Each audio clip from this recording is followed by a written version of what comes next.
Mohit, how are you? Very good, Kimball. Nice to see you. Good. Thank you for your time. Yeah, really my pleasure. appreciate it. Yeah. So, as you know, the core strategies at PIMCO are extremely important for our clients. And before we get into the burning question as to why bonds now, I thought you could help us by telling us a little bit about your background here at PIMCO prior to becoming CIO of our core strategies. I think our viewers would find that interesting. Certainly, yeah.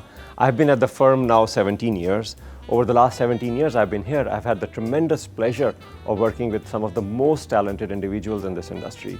I've worked across our rates products, treasuries, across our corporate credit area quite significantly. I've been a permanent member of our investment committee for 7 years. And then over the last 10 years, I've worked on our total return strategies. Perfect, and we're definitely going to capitalize on that expertise. So thanks again for helping us out here today. So with that, let's grab a seat in our conference center. Of course.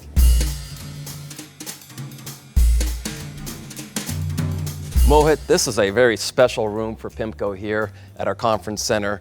The design, the circular table, the stadium seating, it almost facilitates debate amongst its participants. Do you mind telling us a little bit about this conference center? Yeah, this conference center is indeed very unique for us. I still remember my very first presentation at the PIMCO Forum in 2008 when I was presenting, and Dr. Alan Greenspan, who was then the advisor, asked me a question about decoupling between different central banks. Over the last 18 years, and then going back to our history over the last 40 years, we have maintained that same level of intellectual rigor as we discuss macroeconomics in this forum. We look to bring our specialists, all our investment professionals, and actively seek their ideas. So this conference room is certainly designed to bring out all the perspectives across our global investment teams.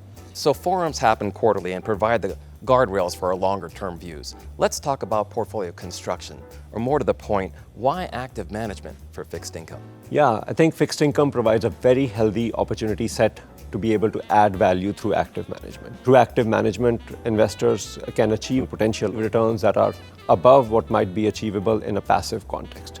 There are a few main reasons for that. First is the structural inefficiencies in the fixed income markets.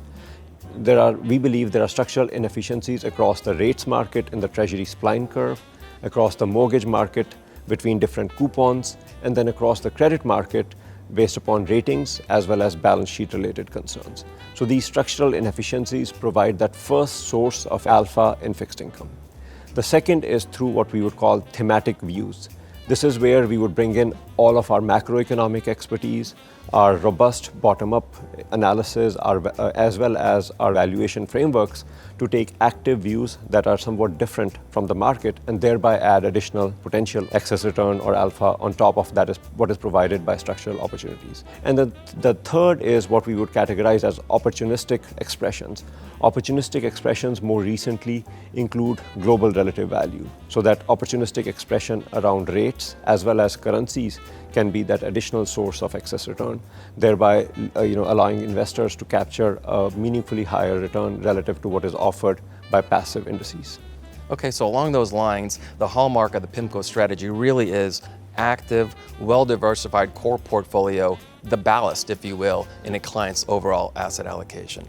Mohit, thank you so much for joining us today.